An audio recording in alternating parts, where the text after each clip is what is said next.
Hello and welcome to PFF Fantasy Football Podcast. I'm your host, Ian Hartitz. Happy team preview season. For the next 8 weeks, we'll be going through each and every NFL division, starting with the AFC East, giving you guys hopefully about a 45-minute preview of exactly what to expect from each and every fantasy relevant player on the squad. Today's team, none other than the defending, reigning, undisputed AFC East champions, the Buffalo Bills. And joining me, as always, to accomplish this task, none other than five-time PFF All-Star Dwain "The Rock" McFarland. Dwain, how are you? Oh man, I thought I was only a four-time PFF. No, All-Star. man, congrats! You found out today. I got that one while I was on vacation. Sweet, I will take it. I'll take that one for the suntan or something like that. I don't know. Dwain just spent the last week in Cancun, actually, not touching grass, probably touching some sand, man. How was it? Oh, dude, it was phenomenal. I just only took one picture to put on, Twitter. I sent it to you, but the pool was freaking phenomenal. But this dude is awesome. Like, I totally stepped away from social media for like almost a week. Didn't really pay attention to anything except like just recharging my brain, hanging out with friends, family, my wife, and yeah, it was awesome. It was my wife's sister's wedding, so we had a blast. One of my favorite comedians is Bill Burr, and he was talking about the idea of getting canceled, and his point was like, canceled by who? He's like, you put your phone down and like you're just living life. Like, you don't need that completely locked up in this world. Not saying you should all be going and saying a bunch of stuff that's going to get you canceled, but I think it does help to sometimes put that phone down, turn that social media off, see what life has for it. I say that as someone that spends more time on Twitter than just about anyone, so not trying to be a hypocrite here. But anyway, great job by Dwain, experiencing some of that good old thing that we know as life. But let's talk some Bills football. Main format for these team preview episodes, we're going to go through any coaching changes, notable offseason moves, before going with the rundown: quarterback, running back, wide receiver, tight end. Again, touching on each and every fantasy relevant player. This will take us through about July 8th. Dwain and I are still going to have other episodes throughout this time touching on main topics, but we want to get as good of an understanding about all these players, all these teams as possible before the thick of true draft season comes around in late July and into August. So with all that said, let's get after it.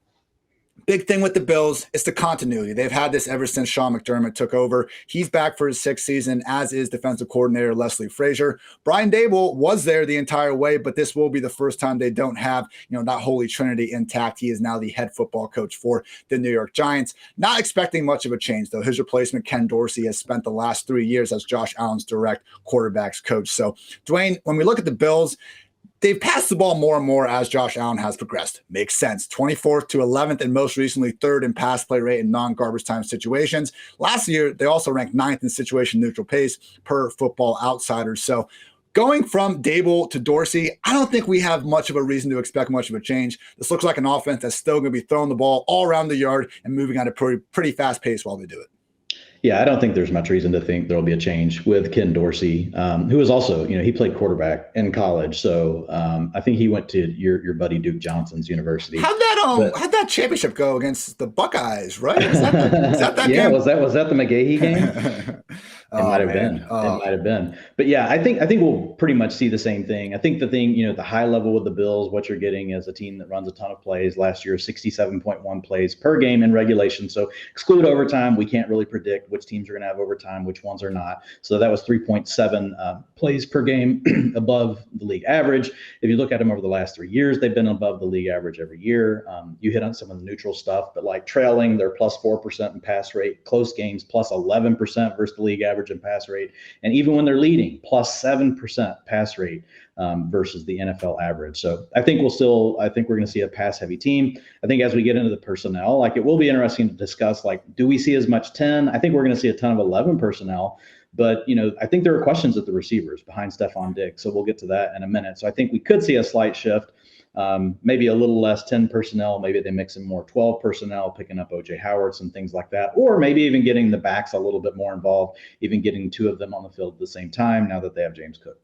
The good news is the underlying pass play rate and stuff, we should have more than one fantasy relevant pass catcher in this offense. We have had that for past years, but future episodes we're going to have with the Dolphins and Patriots, there's going to be some teams where I think once you get past that number one option in the passing game, you're taking a bit of a leap of faith. Don't have to worry about that quite as much in Buffalo.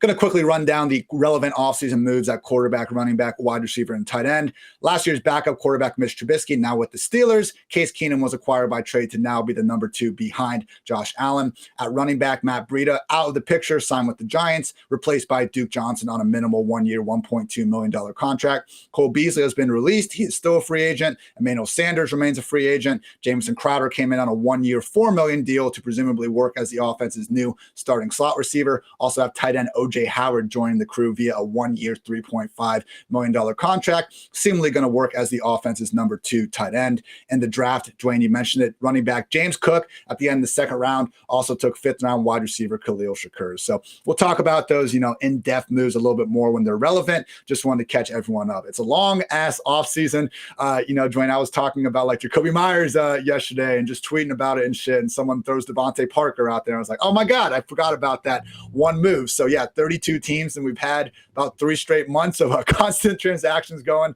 I just want to make sure we try to remember each and every one when relevant. But with all that said, let's get into the quarterback.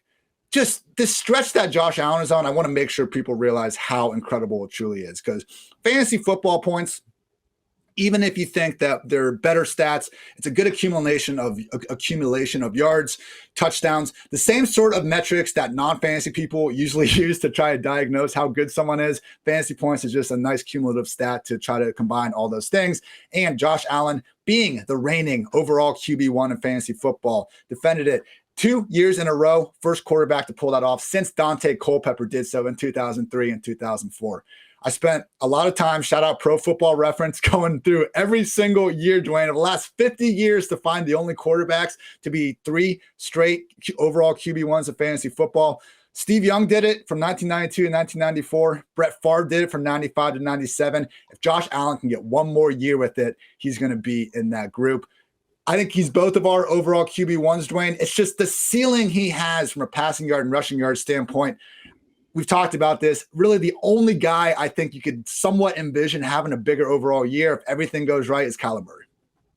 Yeah, I mean, anytime you have the player that can do what he does on the ground, score the rushing touchdowns, and also has this huge ceiling as far as the passing game and that pass-heavy offense that we talked about, because he's a good player, so it makes sense that they would want to throw the ball more. But I mean, he's just a player that's gotten really good over the last couple of seasons. He took that huge leap in 2020. Last year, a little bit backwards, like in a couple of areas, like real football wise, but nothing like too super alarming, like still really good, like when kept clean. Was number 1 out of 32 quarterbacks against pressure. We know pressure isn't always consistent year to year. Both quarterbacks actually that, we'll be talking about, over these first 2 episodes were actually really good against pressure. And just, the big time throws is the other thing. He's 6 out of 32. So it's just a matter of, can he just make sure he keeps the turnover, worthy plays down, those sort of things, and just continue to do, just all he has to do is just drop back and deal. I mean, the dude is, he's basically foolproof. Like what would you say, what would have to happen for Josh Allen to bust? Like other than injury, like I can't even come up with a scenario because of, just his archetype and all the things that he does, that he can put up fantasy points doing. That's the thing, man. Even before he took that major leap in 2020, he was still a great fantasy quarterback before that. I mean, 2018, he worked as the QB1 for, I believe, the final 5 weeks of the season once he came back from injury. In 2019, he was still I think he finished like QB7 overall because he runs so much, man. Number 10 in the NFL since entering the league in total rushing touchdowns. Like that is just absolutely insane. If you look at it, and I floated this out there a few times before, I'll probably float it out there a few times again because it's crazy. Josh Allen has 31 career rushing touchdowns. Mike Vick had 36, man. Not saying he's Mike Vick, but man, the touchdowns are Mike Vick-esque, and just put down inside the 5, he's better than Mike. Exactly. Vick. He can plow his way into the end zone. It doesn't have to be these long runs. And he could throw for 5,000 freaking yards potentially. So you're right about the turnover-worthy plays, but even last year, man, only Big Ben and Taylor Heineke had more turnover-worthy plays. Nobody had more dropped interceptions than Josh Allen. It was a roller coaster year that I think a lot of people forgot about because of just how blistering good he was, in that 2-game playoff stretch. And that should be included in the year as well. But the fact that he really did take a step back from 2020 and it didn't matter. Like, again, Dwayne, like what's his worst case? What's his floor? Like QB8 or something? Even then, like I think you'd be hard pressed to explain it. I don't know how I could get him to QB8 even. Like I feel like his floor is QB3. Like I don't really see a way, you know. Do you even have, is it him and Kyler in that top tier, or is Josh Allen all alone? Yeah, I have them together, but like Josh Allen's the clear number one, and people don't need me to explain that. Like their ADPs they're pretty far apart. Like, so I have been doing my projections. So I'll go ahead and just share real quick, like as we go through these for the relevant ones, obviously Allen's relevant. So I've got him projected for 4,499 yards passing. I've got him for 39 passing touchdowns, 13 interceptions. And then I have him for 585 yards on the ground, which would be less than last year. Last year he had 763, but the year before 421, 510 before that. We won't really count the year before that. I only played 12 games, but he had 630 in that season. So he's still getting plenty of the design rushing plays. That's the other big part for him. 17.5% is what I have him projected for. But then also, like, he likes to scramble. Like, not as much as people think, but I mean, when you take a 6.5% scramble rate on how often they throw, and then you add in the design rushing plays, you know, I mean, he has I have him at 26% of the team's rushing attempts. So that's going to be one of the highest in the league. Like, the only person that will probably top him from a true percentage of the team's rushing attempts in my projections, probably be two people, probably be Jalen Hurts and then Lamar Jackson. Josh Allen, the QB1, Dwayne and I both. Let's move on to a little bit more of a question. Other than, you know, AFC Championship, Super Bowl, you know, the real life accomplishments Josh Allen still has to reach. The only thing he hasn't really done in fantasy land is enable a consistently high-end fantasy running back. Now we got James Cook there, but Devin Singletary, Zach Moss, and the aforementioned Duke Johnson also making up the backfield. Right now, I have James Cook as my RB35, Devin Singletary right behind him at RB36. Dwayne, I just don't know if it's really worth it. Again, every player can have their price. So if you only have one running back in your first, 7 rounds and you see these Bills players there, yeah, if they're going to be priced outside the top 35 players potentially, I'm willing to make them, just my 0 RB targets, if you will. But you mentioned it, man, the scrambling and Josh Allen's nose for the end zone, it just makes an environment for any sort of a committee really tough in fantasy land. I mean, Bills running backs last 2 years, they're 27th in targets and 25th in carries inside the 5-yard line. Like, those are numbers that you would think would be so much higher inside of such a high scoring and pass first offense, but it's just the way they do things there. They're throwing the ball more to the wide receivers, or Josh Allen is taking off on his own. So we saw the hot streak last year, Dwayne. Devin Singletary, RB14, 7, 10, 5, 3 over the last 5 weeks of the regular season. Goes on, has himself a nice playoff stretch too. But hearing GM Brandon Beane say himself, this is a quote, "We see his," talking about James Cook, "best skill set as a sub back, but I think he can handle carries too if we give him some more carries." They flirted with JD McKissic. I don't think we're getting that Devin Singletary end the season stretch again. And even with that stretch, man, he finished as the RB31. You look at 2018, their best running back on a per game basis, RB44. 2019, RB28. 2020, RB43. Do you think either James or Cook really have a best case scenario worth chasing here, Dwayne? Because without an injury or two, I think we still just see a pretty much split committee that's not going to give us anything more than an RB3. Yeah, I think that's the most likely outcome. But like James Cook is where I would want to put my chip, just because I think the upside is you get a rookie season type Alvin Kamara, right? You're in a heavy passing offense. We don't have a truly defined number 2 option in the passing game right now. I think it's like it's up in the air. Like, I know we like Gabriel Davis. There's folks that like Dawson Knox. I know we've got Jameson Crowder, but none of those names, when you look at their profiles, are really elite, going to demand a lot of targets. We have Stefan Diggs, and then behind that, you've really got an opening, which could either mean there's an opportunity for someone like James Cook to step up and maybe have a bigger target share than what we would think. Maybe he could get to like 15%. That would, in this offense, as much as they throw the ball, like that's gonna be an RB2. Like, if he does that, for as explosive as the team's gonna be. And then he's also an explosive playmaker. He was 3rd in this draft class, and his percentage of carries that went for 10 yards or more at 19%. So even if he only gets like 125, 150 rushing attempts would probably be like the max I would project him for. But I think we could see 100 to 125 attempts. If you get that, and you get somewhere like, 85, 95 targets, somewhere in that range, I think you're going to be feeling really good. And then there's a lot of room for upside. I mean, right now I have him actually only projected for 64 targets at a 10% target share, but I'm doing my median projections first. I'm not doing my upside, or my ceiling and floors yet. Like, I'll come back through and do those, but in my ceiling case for James Cook, like, it's going to be along the archetype of, an Alvin Kamara. Whereas for Devin Singletary, I really feel like the only path for him is going to be like James James Cook getting hurt, because we've already seen his profile. Like, he's a nice player, and I feel like we hate on Devin Singletary. I think you and I, we gave him a lot of props down the stretch last year, but if you look at his yards per route run, he's just never been a good receiver at this level.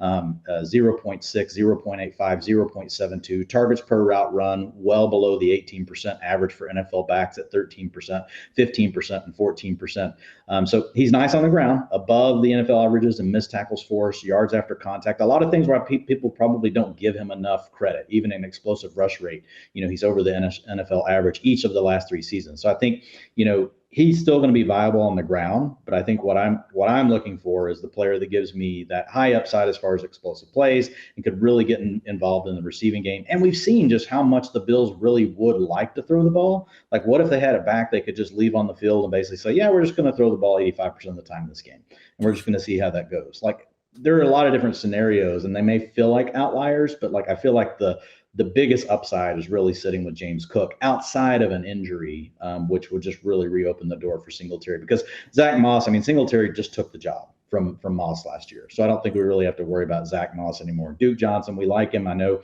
he's a personal fave of yours, but I don't think we think of him as being this huge threat. So Singletary would have contingent value if James Cook went down, but if I'm drafting the 2 of them, and right now on FFPC, thanks to Fantasy Mojo, RB33, Devin Singletary, and that's not even best ball. That's actually over the last Football Guys Players Championship, their last 16 drafts. Singletary is going RB33, James Cook going RB36.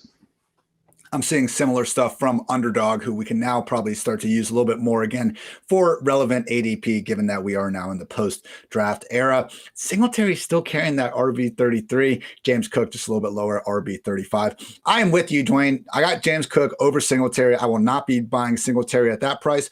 I'm fine getting Cook at that price. Where do you have Cook ranked, though, specifically? Are you with me? We're not talking about more than a low-end RB3, albeit the Kamara best case scenario, it's on the table. They used a second round pick on him. And to your point, there really isn't a completely ingrained number 2 option. So it's not out of the realm of possibility that we just have a bunch of guys in this offense kind of getting between 70, 90 targets behind Gabriel Davis. And those could be worth a hell of a lot more for the running back in the equation. Exactly. So I'm with you. I just have him as an upside RB3. Right. Okay. But we just know that ceiling is there. He's going to give you flex value. He's going to be a player, I think, that you're going to be able to find ways to get him into your lineup. We just don't know how good we're going to feel about that. If you're in best ball, I don't think you're going to have any worries. If you're in a redraft league, it's hard for us to predict exactly what that's going to look like. If he were to follow along this median path that I have, which is 64 targets for 51 receptions, 411 yards, 3 touchdowns, and then I've got him at 124 rushing attempts for 560 yards, but I've got him at 5 rushing touchdowns because of his explosiveness. That puts him at 195 PPR points. So he's going to be, that's going to be usable even at his median. I'm probably a tad high on him still, but I wanted to make sure that I got him a little bit above, probably where consensus is. I love him. I think he's a great upside RB3 play. I'm going to be over the market. I think that's the best way, for me to talk about it, because I draft so many teams, and I have a portfolio. But if people really want to know, well, what are you doing? I will be above the market or over the market on James Cook, meaning my exposure versus, say, someone else drafts 100 teams. I'll expect my exposure to be over theirs on James Cook. And that exposure, mentioned FFPC, love our friends over there, but really love our friends over at Underdog Fantasy. The best place to play fantasy football this summer is, in fact, Underdog Fantasy. Their Best Ball Mania tournament has $10 million in total prize money. And the best part is you just draft your fantasy football team, and that's it. No waivers, no trades, no in-season management. Underdog gives you your best score each week of the season and the highest scores at the end of the year. When the champion of Best Ball Mania last year drafted in June, so there's no time like the present. Join Underdog and take your shot at $1 million draft. Plus, Underdog is going to double your first deposit up to $100 when you sign up with the promo code PFF. And also, if you play 10 of those dollars using promo code PFF, you get a free PFF subscription. I've come to you guys a couple times when we've had these really good deals. This is one of them. If you guys do not have an existing Underdog account, go use code PFF. Just $10, you get that free PFF subscription. That's likely going to be better than anything else you're going to see throughout the rest of the summer. We got code fantasy for you always, get you 25% off, but just $10 to get that free PFF sub. It's going to be tough to beat that. So if you plan on signing up for fantasy, for gambling, for anything else related to PFF for the season, why not do so now over at Underdog Fantasy? Again, promo code PFF, play 10 of those dollars and get that free PFF subscription. Also want to give a shout out to our friends over at Get Sunday. If you don't have weeds, bare patches, or pet spots, Sunday can help you solve all these problems and more the easy way. They got everything you need from fertilizer to seeds to weed control, and it's all delivered right to your door. And Sunday is kind enough to offer our lovely listeners 20% off. Full seasons plans start at just $129. And again, you can get 20% off at checkout when you visit getsunday.com/fantasy. Again, that's getsunday.com/fantasy. And yes, everyone, that's going to wrap up our lovely ads. Appreciate them as always. We will resume with a look at the Buffalo Bills wide receiver room. This is the main event, Brain. This is that Brain. You do have a good brain. Wow. But this is the main event, Dwayne, because no one has dominated fantasy discussion like Gabriel Davis this offseason. We'll get to him in a second. Let's give Stefan Diggs some respect here. Wide receiver 4. Here's my thought process on Stefan Diggs, Dwayne. I'll pull up my rankings here for the lovely YouTubers out there to see them. But when I look at the big 3, if you want to tear them up into 2, that's fine. But, we only have 3 wide receivers in that top tier or top 2 tiers. Cooper Kupp, Justin Jefferson, Jamar Chase. I don't think anyone's disputing that. After that, if you want to have these guys in the same tier, I think that makes sense. I certainly do. But when I look at Stefan Diggs versus Devontae Adams, Tyreek Hill, Deebo Samuel, A.J. Brown, the CeeDee Lambs of the world, I look at volume. Nobody has more targets than Stefan Diggs at wide receiver over the past 2 years, so no one can have better volume than him. I look at quarterback. Devontae, Tyreek, they didn't used to have that quarterback problem. Now there's at least more of a question, whereas Stefan Diggs is still catching balls from Josh freaking Allen, who, let's face it, did have a little bit of a step back efficiency-wise throughout most of the 2021 regular season. So when people say, why did Diggs' efficiency go down a little bit? I think Marshawn Lattimore's head is still spinning from that route that got put on him near that goal line, man. Nothing about what we saw on Diggs on the field really indicated that there is a big drop-off that happened. I think it was more of just him just not having that crazy good of a season because it's hard to be that damn good 2 years in a row. So when I look at Diggs, Dwayne, I think he checks every single boxes, and we don't have to worry about the same sort of new offense concern that guys like Adams, Tyreek, maybe Deebo, depending on the trade, A.J. Brown have to deal with. Where do you have Diggs ranked, and do you think he's deserving of going ahead of some of these guys that I think consensus ranking might play out will be ahead of him? Yeah, I have him in a tier with, Tyreek Hill, with Devontae Adams, but I'm just now doing my true 1,000 meters deep kind of dive into all of this stuff and doing my projections, and I've been working on it, getting ready for this show. And yeah, the more that I've looked at it, and I even put out a tweet about it earlier today, just looking at what Diggs has done over the last couple of years, looking at the offense he plays in. You mentioned the quarterback.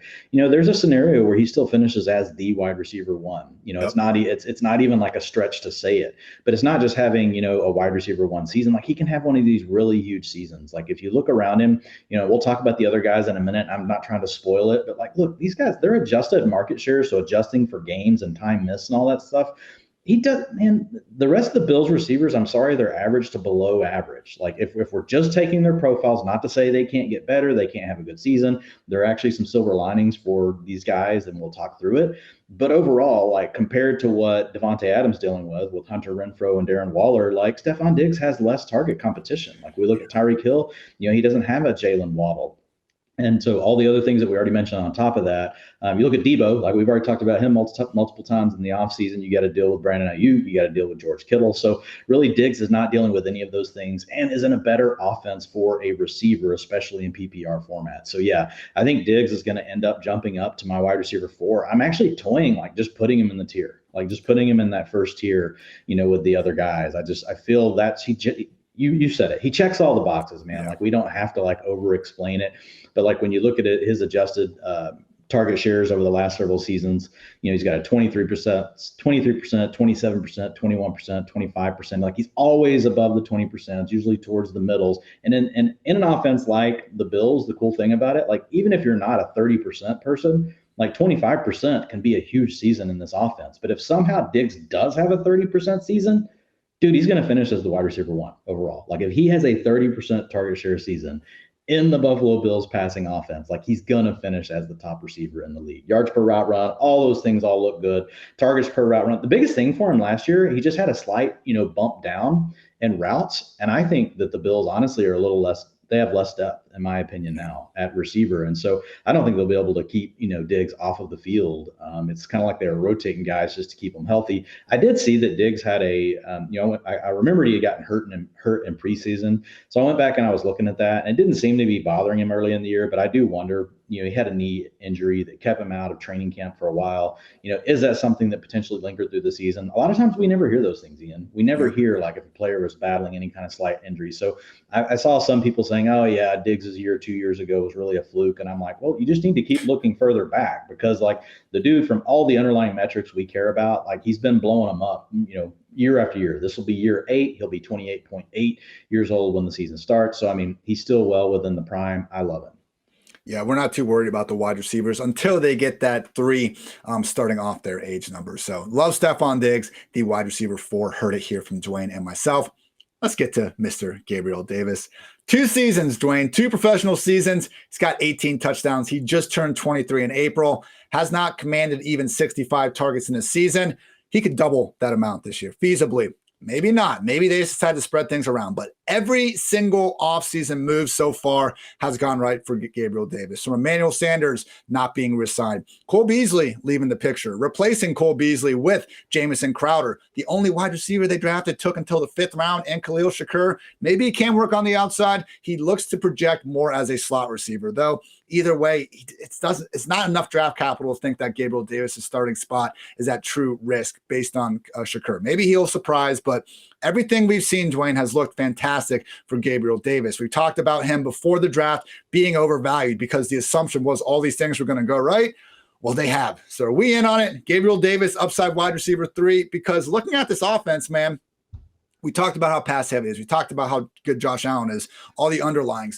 This is the type of situation where we should expect 2 top fantasy wide receivers. Since 2010, there's been an average of 4.3 teams per season having multiple top 24 PPR wide receivers. And if you look at Josh Allen, man, he's enabled in each of these last 3 years a top 20 wide receiver alongside a top 40 option. Now, I know that's not 2 top 24 guys, but similar to the floor isn't like top 10 wide receiver for Gabriel Davis like we were talking about with Josh Allen, but man, we know how efficient the guy can be with even 60 targets. Like, I think where he's being drafted, maybe now we're not even considering the upside enough, Dwain, because the number 2 receiver in this offense certainly seems to be Gabriel Davis. I think we would all make that, bet right now. And the number 2 receiver in Buffalo has usually been a wide receiver 3 at worst. And I think someone like Gabriel Davis could provide, some of that low-end wide receiver 2 goodness, if not higher, that like John Brown was giving a couple years ago. Overall thoughts on Gabriel Davis, and are you in on him as an upside wide receiver 3? Yeah, I mean, the beauty of Davis is the ADP right now. Over at FFPC is wide receiver 33, on Underdog is wide receiver 28. So you're getting him as a wide receiver 3, and either one of those is a full PPR, the other one is a half. But I think he's fine, at both of those price tags. But when I look at Gabriel Davis, like all the things you just mentioned, like I love. So number one, like if Gabriel Davis, even if he doesn't improve, Ian, even let's say he's been an 18% target per route guy last season. The season before that, he was 13%. But let's just say he doesn't take another step forward, right? He doesn't turn into like this 20, 22%, 24% target per route guy, which is okay. Not everybody can do that. Like that's really like Diggs is a 24% guy. Like he's elite, or he's a 25% guy. But let's say Davis stays at 18%. The only thing Davis really needs to end up being a wide receiver 3 is just to actually be the starting receiver opposite of Diggs, like what you mentioned. Because if you look at him last season, if you looked at him for the first 2/3 of the year, he was only out there for about 30% of the routes each game. And then starting in week 14, all the way through the divisional round of the playoffs, he all of a sudden got basically a full-time role opposite of Stefan Diggs. He averaged 21% of the team's targets over that stretch. So I have him projected for 15% of the targets right now. And he's already coming out as a PPR 186 points, which is going to be like it's a fringy wide receiver 3. But the 15%, the only reason I'm doing that is because if you take his adjusted target share, over his first 2 seasons, he's had 10% each of the 2 years. So that's adjusting for games missed and things like that. But if he does somehow hit like that 21%, that's where my ceiling projection will probably come for Diggs. Since I'm just sitting here, I'll just put it in right now. If I change that to 21%, his PPR points jump to 241 points. Ooh. Yeah. So, and if you look at, so if you look at, if you look at history, and you look at what a 241 point receiver gets you, you're going to really like it. So I think his range, like once it settles in, I think his ceiling is going to be somewhere like wide receiver 18. The question is going to be what do we really think his floor is? Because I think his floor is actually lower than what we're talking about. And the only reason why is because when you look at the profile that he has, you look at his first 2 years, his draft capital, you look at his targets per route run, you look at his yards per route run, and you start looking at really the comparables. Like here are his comps: Darius Slayton, James Washington, Devin Funchess, Torrey Smith, Reuben Randall, Jermaine Kearse. Right. So from just a pure talent standpoint, setting aside the fact that he gets to play with Josh Allen, setting aside the fact that, he plays in just a good offense overall for receivers because they throw the ball so much, there's still some concerns. Like, can Gabriel Davis take this next step forward? So I think you could make a case either way. But again, for me, the beauty is I'll either be even or over the market on my exposure to Gabriel Davis is because, like we talked about it, the reason why you didn't need to draft Gabriel Davis 2 months ago is because ADP is not moving. It's staying where it was because people had already baked in all of this, assuming that Gabriel Davis was already the number 2 on the team. So as long as his ADP stays in that wide receiver 3 range, I think it's going to be easy to continue to gain, exposure to Gabriel Davis, mix him in with other players. I do admit though, he could go either way. Like he could still end up, even though we think wow, how could he screw this up? He could still end up outside of wide receiver 3 range, but I feel like there's enough upside that he, potential to be, a mid-tier wide receiver 2, maybe even push like upwards close to wide. I don't want to get crazy with the wide receiver 1 thing, but just because of his comps, but like it's in the range of outcomes. So I think the price tag is good.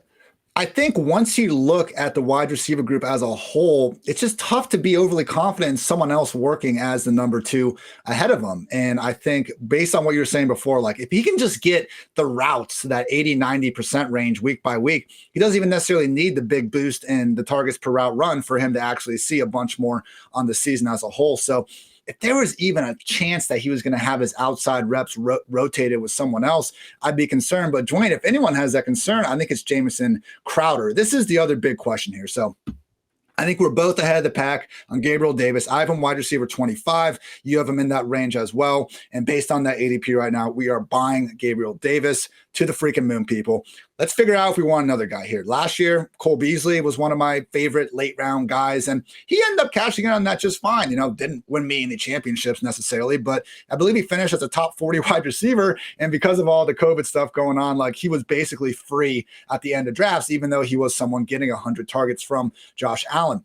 Do we think that guy could be Jameson Crowder, Dwain? Because hey, if he just comes in and plays the Cole Beasley role from like 2019 through the first half of 2021, things are going to be good. Here's the problem, though. After McKenzie had that great game against the Patriots, when Beasley missed time, he was out. McKenzie comes in, has like over 100 yards, 1 or 2 touchdowns. From week 17 through the divisional round, neither Beasley nor McKenzie played more than 51% of the offensive snaps. We want wide receivers in this offense, but if Crowder and McKenzie are basically going to split time in that slot, that's where it gets tough. Crowder's deal, only about $4 million. McKenzie's deal, I think, was 2 years, about $6 or $9 million. Do you think either of these guys are worth it? Because they're both free at the end of drafts right now. I'm just not exactly sure who's going to be the starting slot receiver at this point in time. Yeah, I would put my chip on Crowder. I think, McKenzie can still get on the field, like even in 10 personnel. We'll talk about the tight ends in a minute. But you mentioned it, like once he had that breakout game, basically Beasley had seen a ceiling of 75 to 85% routes per dropback. And after that game from McKenzie, it dropped down to basically 65%.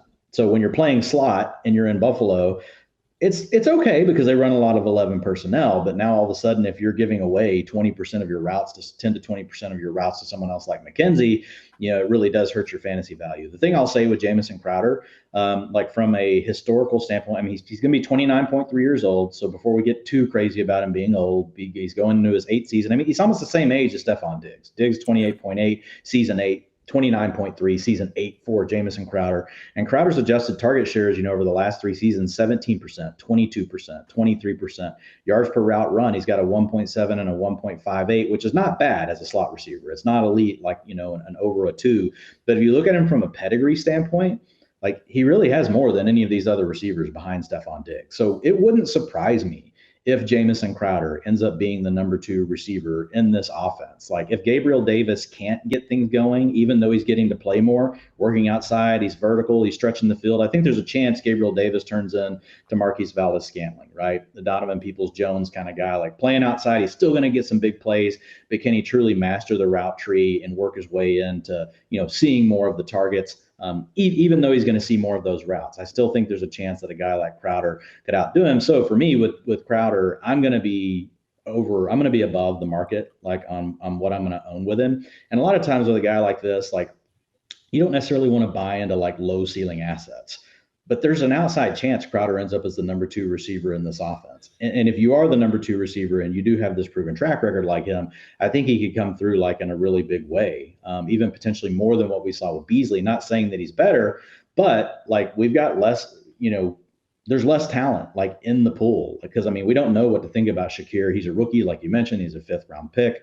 If you look at, what we've got with McKenzie, really, he's just been, kind of an additional extra player they've had. They didn't ever really want to rely on him too much. So with Beasley gone, and we've got Emmanuel Sanders not playing there anymore. I mean, I think there's the potential, for Jameson Crowder to do something similar to what we saw with Beasley. And I think there's a best case that he does more than that. Like, could they all of a sudden potentially use Crowder in 2 wide receiver sets, play him more like a Z, and then you may operate Diggs more like an X. So not to like get too nitty gritty about it, but just, you've made the point. He's free.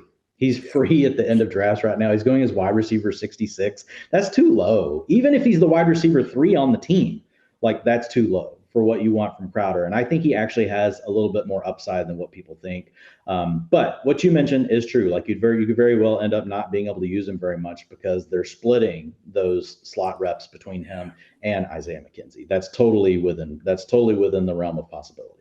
That's the big question here, because you're right. If he is just their starting slot receiver, and if we're talking the first Sunday after week 1, and we see Crowder out there running a route on 80% of balance dropbacks, like he is going to be a must add everywhere. It depends if he's going to get that, man. You mentioned the McKenzie stat, and just based on those deals, I think I'm with you though. I think it's going to be Crowder. Like McKenzie got signed first. He only got $4.4 million over 2 seasons. Like that's not starting slot receiver money. Crowder's deal isn't it's not great either, but it's a little more. But like, why would they? But like, if McKenzie was their starting slot receiver, why bring in Crowder in the first place? Right. I think they want to use. Yeah, they'll want to use McKenzie in other ways. They probably had planned on getting a little bit of work, out of the backfield, like what they did, a little bit last year. Now I don't know if he'll get as much of that with Cook, but to me, like you need to have multiple receivers anyway in this offense because people get hurt.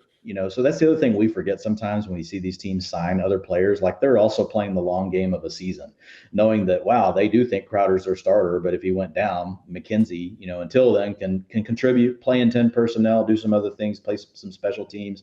But if he went down, like McKenzie probably would blow up. If I had to put a chip on either of these players, like going in, it would easily be on McKenzie though, or on Crowder though, over McKenzie. Just for me personally, just looking at the pedigree and looking what both have proven, all the underlying kind of stuff that we love to look at, like Crowder just bests McKenzie across the board in all of those ways. Making a note right now to get Crowder inside my top wide receiver 60 range. That's what we're putting the bet on, right? Like let's do it. I mean, at that point in time, like we're taking him over like Patriots wide receivers like Alec Pierce, the John Mechie's of the world that I just don't think have that same upside. Crowder could be, if he's emerging as a starting Bills wide receiver, like he could be a wide receiver 3 as early as week 2 and like and just remember the profile of Davis. It does have a bust side to the boom. The situation looks perfect. He did flash at the end of last year, so he's done some nice things, but you heard the comps I named. Like there's a chance Gabriel Davis completely face plants. Look, we've seen players be out there running a ton of routes and never get, all the targets we think they should. It happens every year in 4 or 5 different NFL offenses where, because we talk about them every week on the show. You're like, well, this person was out there 90% of the time, Dwayne, and who gives a shit? They didn't even look at him. Like, and we're not saying that Gabriel Davis is going to be that much of a bust, but it's in his range. Like, man, like his comps are not good. They're every guy I named, like Torrey Smith's probably the best one. It is. I will say though, we're making like, if he was being priced already as a top 24 guy, that would be where we're drawing the line. But when you look at the other teams like the Buccaneers, the Chargers, the Broncos, there were a lot of the Dolphins. There are a lot of teams that we also have two wide receivers really locked in the top 24 ranks that I don't think necessarily have the same upside or it's similar upside as the Bills passing game. So it's not ridiculous from Davis. No, I'm not. I'm not arguing that point for sure. I think we're on the same page with what his upside could be. I want people to understand there is a firm potential for Gabriel Davis to really bust out. The beauty is like his ADP right now is really good. If it starts climbing in the summer, we probably will put out a little bit of a word of caution. Who knows? Maybe I do, maybe you don't. We'll figure that out when we get there. But the bottom line is going back to Crowder, like, it is in the range of outcomes that Gabriel Davis does bust. And if he does, that means somewhere they're not just going to all of a sudden start running the ball all the time. That means that like it's going to be James Cook, it's going to be Crowder, it's going to be these other guys that are going to have to pick up more of the load if Gabriel Davis can't come through like we hope he can. Stefan Diggs, the wide receiver 4, ahead of guys like Devontae Adams and Tyreek Hill. Gabriel Davis, upside wide receiver 3 that Dwayne and I both plan on being overweight compared to field on. And Jameson Crowder, someone that you should be prioritizing in the later rounds of drafts, thanks to his likelihood and potential to be a legit starting slot receiver in this offense from day one. And I mean, at that point in the draft, Dwayne, he's so free. Like if week 1 happens and it is split between McKenzie and Crowder, great. Now you know which guy you can cut for whatever handcuff is available. And I just look at Crowder and I'm thinking of all the potential. Like one, he plays in a great offense anyway, and we don't know who the wide receiver 2 is. He could be the guy. The other out. Like, what if Stefan Diggs gets hurt? Like Jameson Crowder, what's he going to have then, right? What if Gabriel Davis busts? What if both of those things happen? There's a lot of outs on the table for Jameson Crowder to have a better season than what people think. If Jameson Crowder was playing for, the Jets or something, we wouldn't be having this conversation, right? And we would still say, look, the talent's there. We've seen it flash, but the offense can't support it. The fact is he's in Buffalo, and there's a lot of ways like he's already going to have value, and he could end up with a lot more. Moving on to tight end. Dawson Knox, reigning tight end 1, not overall, but he was in the top 12 and he was drafted well outside the top 20, so it helped a lot of people. Now we'll be joined by OJ Howard. So going back to last summer, there were real questions being asked if Knox was going to even be the starting tight end. Jacob Hollister was there. I went and found the Athletic article, linked it in my article, so I'm not crazy. Like, they were legitimate, smart questions being asked about if Knox would even have the starting role. And I think adding OJ Howard on a $3.5 million deal, like, that's not just a flyer, Dwayne. I don't think that's like adding like James Washington. That's a decent amount of money for someone that does still have that, draft capital and illusion of what could be more in the future of their career on his side. So looking at Knox, like the first 2 seasons of his career, he played at least 75% of the offensive snaps just 3 times. They were consistently using multi-tight end committees. Now, last year, they really just turned it over to Knox. He ended up hitting that threshold in 16 of 17 games. What's it going to be, Dwayne? Because we're talking about 2022, and I think a lot of times in the fantasy world, we tend to too often just look back at what happened last year and project it forward one more year, when thanks to this offense's continuity, we really have a larger sample than we were used to seeing across the league. So with Knox, I don't think he plays that same every down role he had last year. I still think he'll be the primary tight end, but I think it's going to be closer to 70, maybe even 65% of the snaps, with OJ also getting his. History also tells us we should expect some regression here. 10 of the 12 tight ends to score 8+ touchdowns on fewer than 80 targets went on to work as the tight end 14 or worse the following season. Rob Gronkowski finished as the tight end 1 after doing it because he's Rob freaking Gronkowski. Antonio Gates was also an exception to the rule. But Dwayne, man, if Knox is going to be priced as a top 10 tight end, I'm not ranking him like tight end 20. I have him tight end 13, but I'm not going to be reaching on the guy because I think he's in a tier with a bunch of other guys I will happily take instead of him several rounds later. Yeah, and I think, this kind of comes back to when we first started talking about the team at the top. Like the other potential path here is maybe the Bills use more 12 personnel, right, this year. Yeah. If you look at the Bills last year, they only used 12 personnel, which is 2 tight ends, 6.8% of the time. That was 32nd in the league, 14% below the NFL average. So like they were way, way, way down there. It was pretty much a 1 tight end show. And they used 10 personnel, which is 4 wide receivers, and 11 personnel, which is 3 wide receivers. They used those 2 formations, the third and the 6th most respectively, well above the league averages in both. So what we could see is maybe those things balance out a little bit more now that the grouping, has changed. But I agree with you. I think there is some risk specifically to Dawson Knox. If you look at him down the stretch last year, he averaged 90% of the routes in the final 10 games. And we just want a player to be over 80%. That's typically what top 6 tight ends get. He was 10% above that. He was over 80% every single one of those weeks. So it wasn't like he just had 3 or 4 where he was like at 98% and then some at 70. He was over 80% every single one of those. And that does include the first 2 rounds of the playoffs. And he averaged 16% of the targets over that course. He had a 14% targets per route run. So if you want to make an upside case for Dawson Knox, I think that's how you would project his ceiling. You would say, okay, everything continues to go right for him. Until now, he's had an adjusted target share of 12%, 10%, 11%. He's finally going to break free from that, and we're going to put him around the 15 to 16% range. Right now, I've actually got him projected at 14%. So taking a slight bump up from what he had last year as far as target share, a few less routes, but that's me thinking that they'll also use a little bit of 12. It won't completely be O.J. Howard, taking over. Now, I will say, O.J. Howard has done things in his career that Dawson Knox has never done. Dawson Knox, still to this point, yards per route run, 1.16, 1.13, 1.16.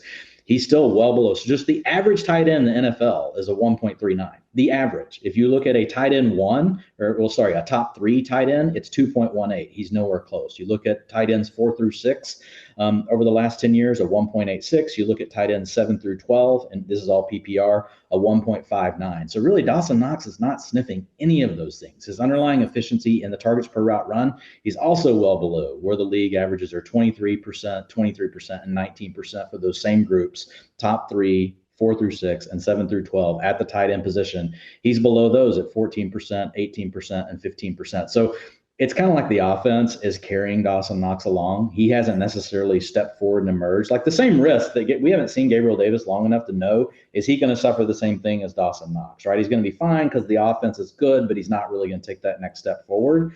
But we've also had longer to see Dawson Knox, right? This will only be year 3 for Gabriel Davis. And we've also seen the explosive play element from Gabriel Davis, which we haven't seen as much from Dawson Knox. So I'm with you. I've got Dawson Knox as the low end tight end 1. I'll be even or below the market, as far as my exposure to Dawson Knox.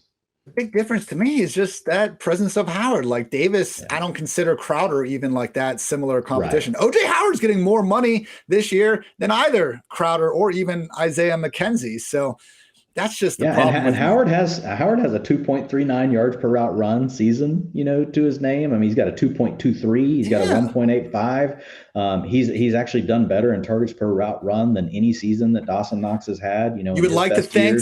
You would like to think second year off the Achilles, he'll be back to that, maybe a little closer. Yeah, I think Howard in a redraft format and a really deep league, or just a waiver wire player that you're watching. I think there's a lot to potentially like. Unfortunately, what it will probably mean if O.J. Howard is playing well, it's just going to be in a mixture of him and Dawson Knox, right? And then we end up just with what we all hate, the tight end by committee. Yeah, Knox literally making only $21,000 more. I understand that's because he's still on the rookie scale of things, but yeah, that $3.5 million mark, that's what the Bengals paid Hayden Hurst potentially be their tight end 1. We're also seeing Robert Tonyan at that with the Packers. I mean, it's not the sort of salary that you can just completely dismiss. So I think in Cincy for Drew Sample, we're obviously looking at Hayden Hurst as a very reasonable threat to that. I'm not saying Drew Sample has earned as much goodwill as Dawson Knox has in Buffalo, but we can't just look at O.J. Howard and say he'll be completely out of the picture. And yeah, Dwayne, when I look at Dawson Knox and I see that he was playing 90% of the snaps and scoring a touchdown on one of his 5 targets, but it's not really the sort of situation I want to be betting heavily on. Now that's going to cost a hell of a lot more to get that sort of exposure in the first place. 48 minutes. Look at us, under an hour with the team preview. I'm not so sure that'll be the case more weeks than not here, but a man can dream. Dwayne, great stuff. 1 is done, 31 to go. Anything else you want to get off your chest? No, man. What a great team to start with. It's fun to start with a team that throws the ball so much. There's a lot of opportunity potentially open. Can one of these players step forward? So look, this is honestly one of my favorite times of the year. Because I truly go into a deep dive with every team. I'm working on the projections and just really trying to turn over every single stone. A a lot of the time we've spent up until now has been more like macro picture, like zooming out, which is fun too, like in trying to find trends that we can use for fantasy, different things like that. But now truly getting into like the nitty gritty of each one of these teams. And I feel like this is the point where you really start to get some of your convictions, right? You take those macro takes, you combine them with some of these micro takes, and this is where really everything starts to come together as far as what will this fantasy season look like? You know, who are going to be the players we're touting the most, and having conviction around them, right? Why we feel the way we do about them versus up till now, not to say we haven't been doing our research, but it just hasn't been as deep as what we're doing right now, going deep with every single one of these teams. I'm going to figure one more way to say deep again before the podcast is over. I just did it. Yes, we will have these out again Monday, Tuesday, Thursday, Friday, all throughout the offseason. Dwayne and I will be back on Wednesdays moving forward, doing our best ball drafts over at Underdog, and we'll be mixing in some Q&A episodes in there as well, trying to hit on all the relevant news. So we'll keep you updated. And I really like to believe that if you want to go out there, win some fantasy championships, listen to us. We will try to uncover every single stone, teach you how to fish, but also give you the freaking fish along the way. So that's always the goal here. For Dwayne, I'm Ian. Thanks so much for tuning in to PFF Fantasy Football Podcast. Until next time, take care, everybody.